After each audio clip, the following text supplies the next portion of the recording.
पहली चीज यात्रा के बारे में, और जो मेरा अब पिछले 1.5 साल का जो एक्सपीरियंस रहा है। पिछले साल हम भारत जोड़ो यात्रा पे निकले। 4000 किलोमीटर चले,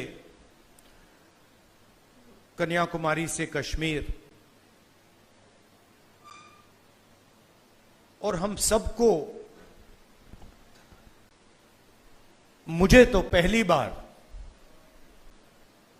हिंदुस्तान को नजदीकी से देखने का मौका मिला। मेरे दिमाग में एक हिंदुस्तान था, एक इंप्रेशन था, और जैसे ही मैं चलना शुरू किया, वो इंप्रेशन टूटता गया, बदलता गया, और अंत में जब मैं कश्मीर पहुंचा, मेरा रियलाइजेशन ये था कि जिस चीज को मैं हिंदुस्तान मानता था वो एक्चुअली हिंदुस्तान था ही नहीं। वो मेरे इमेजिनेशन का हिंदुस्तान था,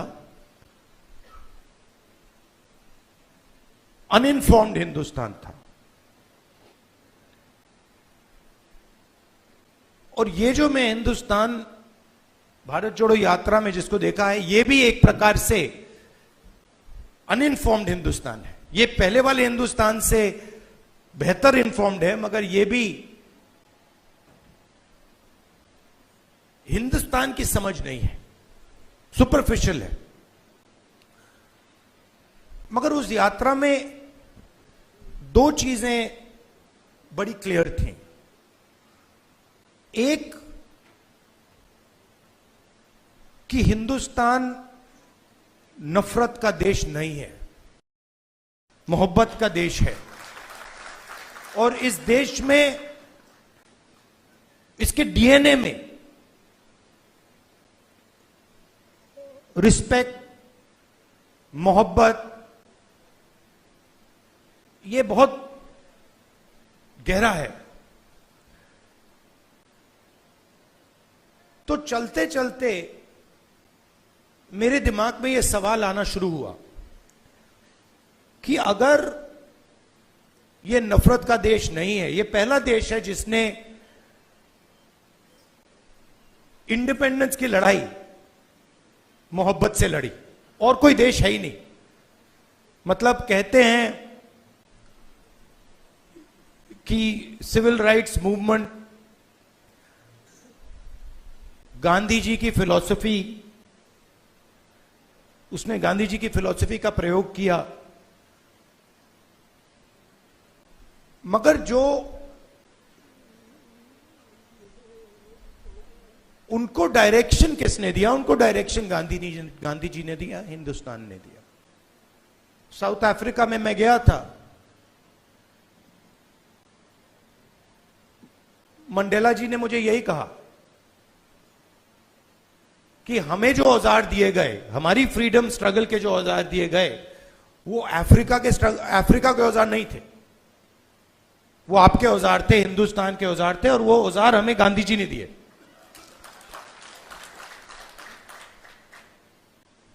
तो जब मैं चल रहा था, मेरे दिमाग में यह सवाल आया कि अगर हिंदुस्तान मोहब्बत का देश है, तो इसमें नफरत क्यों फैल रही है? क्योंकि इतना आसान नहीं होना चाहिए नफरत को फैलाना। हम कहते हैं बीजेपी नफरत फैलाती है, बट कोई ना कोई फाउंडेशन तो होगा, कोई ना कोई बेसिस तो होगी इस नफरत की। तो ये सवाल मेरे दिमाग में था, और आस्ते आस्ते मुझे बात समझ आने लगी कि नफरत का कारण अन्याय है। कि ये देश में गरीबों के साथ, किसानों के साथ, दलितों के साथ, महिलाओं के साथ, युवाओं के साथ, सबके साथ हर रोज अन्याय होता रहता है। 2-3% लोग हैं इस देश में जिनको न्याय का एक्सेस मिलता है। 2-3%, ज्यादा से ज्यादा 5% लोग हैं, उनके लिए कोर्ट्स काम करते हैं, उनके लिए सरकार काम करती है, सारी इंस्टीट्यूशंस में उनके लिए जगह है। बट अगर हम 90% लोगों को देखें, उनके साथ 24 घंटा अन्याय हो रहा है। 16 लाख करोड़ रुपए 20-25 लोगों का कर्जा माफ हुआ, जीएसटी का पैसा है, जनता का पैसा है, किसानों का पैसा है, मगर किसानों का 1 रुपया माफ नहीं होता है। और मैंने सरकार के अंदर से देखा है, जब हमने किसान कर्जा माफी की बात उठाई, जब हम सरकार में थे, तो रिस्पॉन्स मिला कि ये ठीक नहीं है, इससे किसान आलसी हो जाएगा।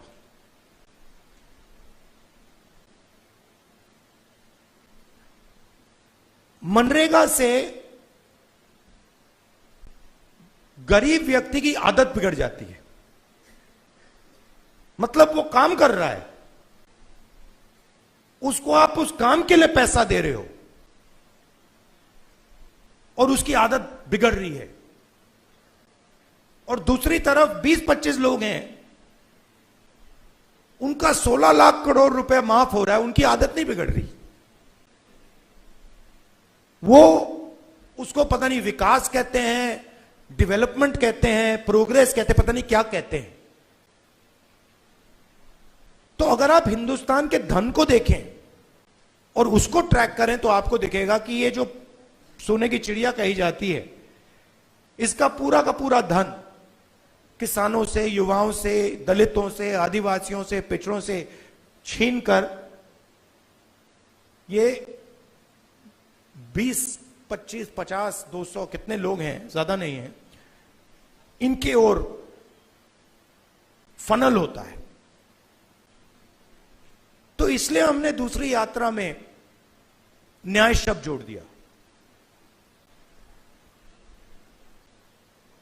और इस यात्रा में हमारा फोकस उस पे था कि किस प्रकार का अन्याय हो रहा है। और हर कदम पे स्टूडेंट्स के पेपर लीक हो रहे हैं, किसान को एमएसपी नहीं मिल रही, मजदूर को मिनिमम वेज नहीं मिल रही, छोटे व्यापारियों को जीएसटी से दबाया जा रहा है। मतलब हर स्टेप पे, हर कदम पे लोग आ रहे थे, कह रहे थे हमारे साथ ये हो रहा है। मगर कंबाइंड कॉन्शियसनेस नहीं है। एक व्यक्ति कह रहा है मेरे साथ अन्याय हो रहा है। मेरे पास छोटे व्यापारी आए गुजरात में, उन्होंने कहा कि जीएसटी से, नोटबंदी से हमें बहुत चोट लगी। मगर उसी डिस्कशन में जो किसान के साथ हो रहा है वो उनको दिख नहीं रहा है, वो देख ही नहीं पा रहे हैं। तो मेरे खिलाफ जो अन्याय हो रहा है वो मुझे दिख रहा है, मगर मेरे भाई के साथ जो हो रहा है मुझे दिख नहीं रहा है।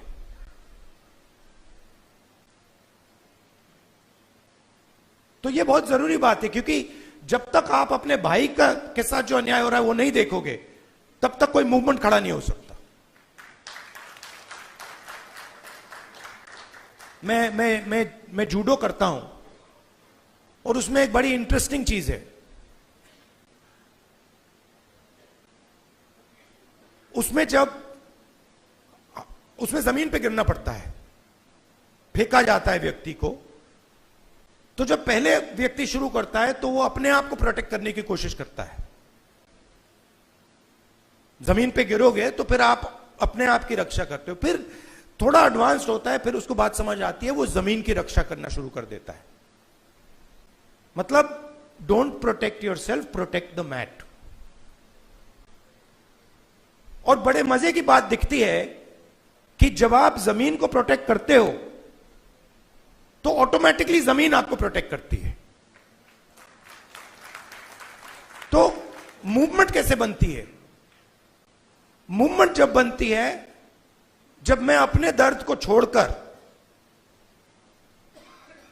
मेरे साइड में जो खड़ा है उसके दर्द की रक्षा करना शुरू करता हूं, ऑटोमेटिकली वो मेरी रक्षा करेगा, उसको करना ही पड़ेगा। तो ये एक मेंटल लीप की जरूरत है। सबको दिख रहा है कि भाई किसान को दिख रहा है, मजदूर को दिख रहा है, सबको दिख रहा है, मगर एक दूसरे का दर्द नहीं दिख रहा किसी को। मेरा एक्सपीरियंस है दूसरी यात्रा का। आखिरी बात देखिए, आपने राहुल गांधी का नाम बहुत बहुत बार लिया। कांचा जी मेरे दोस्त हैं, उन्होंने नारे भी दे दिए। ये राहुल गांधी नहीं है,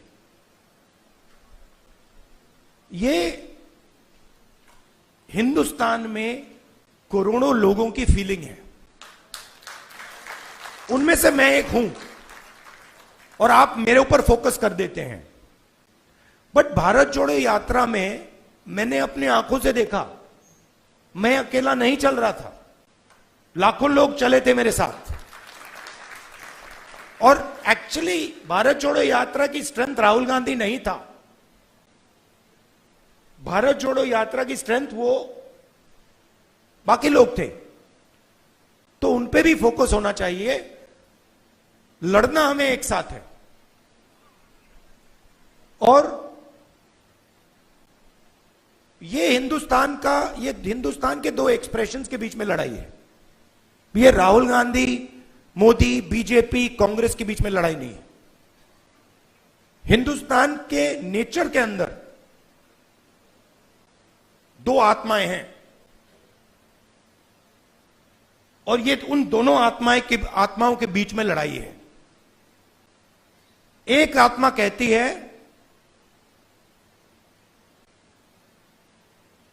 कि हिंदुस्तान बीच से चलाया जाएगा, ऊपर से चलाया जाएगा और सारे लोग ऊपर देख के ऑर्डर लेके इस देश को चलाएंगे।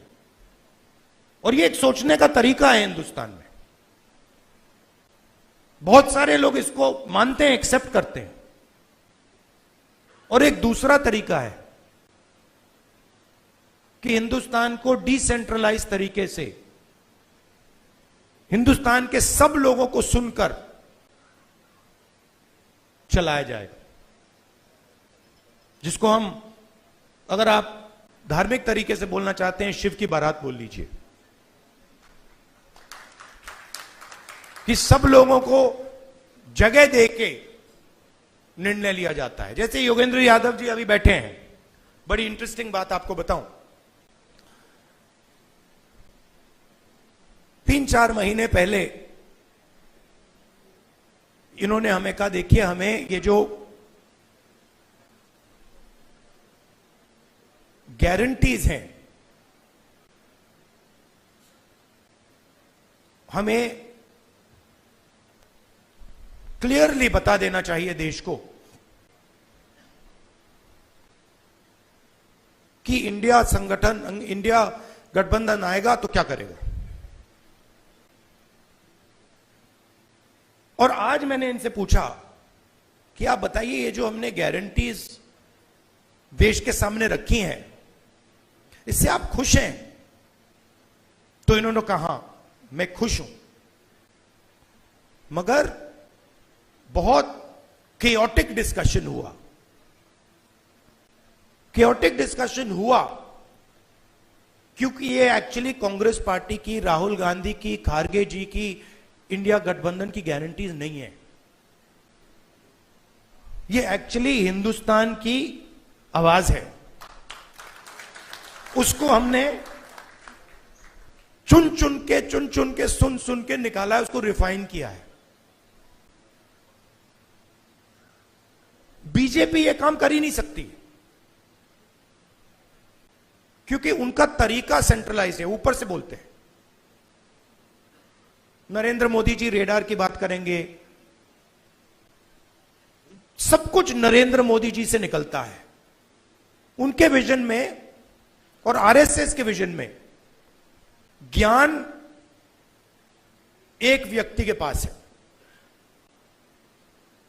किसान के पास ज्ञान ही नहीं है, मजदूर के पास ज्ञान ही नहीं है, बेरोजगार युवक को कोई समझ नहीं है। आईआईटी की डिग्री है तो पूरी दुनिया को समझ गया, यह थिंकिंग है। तो इसके खिलाफ हमारी लड़ाई हो रही है। हिंदुस्तान का सबसे बड़ा साइंटिस्ट, जितना उसमें ज्ञान है उतना ही ज्ञान हिंदुस्तान के किसान में है, बस दूसरे तरीके का है। मैं बंगाल गया और वहां पे वो महिलाएं थी, इसी यात्रा पे महिलाएं थी, वो बीड़ी बना रही थी। उनके हाथ में जो स्किल थी, बीड़ी बनाती थी वो, उनके हाथ में जो स्किल थी मैंने अपनी जिंदगी में कभी पहले नहीं देखी। मैंने ट्राई किया, मतलब एक बीड़ी मतलब मैंने रोल करने की कोशिश की, नहीं हो रही थी मुझसे। तो वो सालों का, मतलब सालों की स्किल है वो, और उसका इस देश में कोई आदर नहीं हो रहा। उस महिला को आप फाइनेंशियल सपोर्ट दीजिए, उसकी मदद कीजिए, मेक इन इंडिया उससे करवाइए और फिर देखिए क्या मजा आता है। तो ये दो अलग तरीके की सोच की लड़ाई है, इसमें हम सब एक साथ लड़ रहे हैं। बहुत अच्छा लग रहा है और घबराने की कोई जरूरत नहीं है। ये आप मत सोचिए कि बीजेपी आ गई, कॉन्स्टिट्यूशन को खत्म कर देंगे, ये कर देंगे, कुछ नहीं, इनमें इतना दम नहीं है, ये नहीं कर सकते। ये इन्होंने मीडिया को कैप्चर कर रखा है, ये आवाज बहुत करते हैं।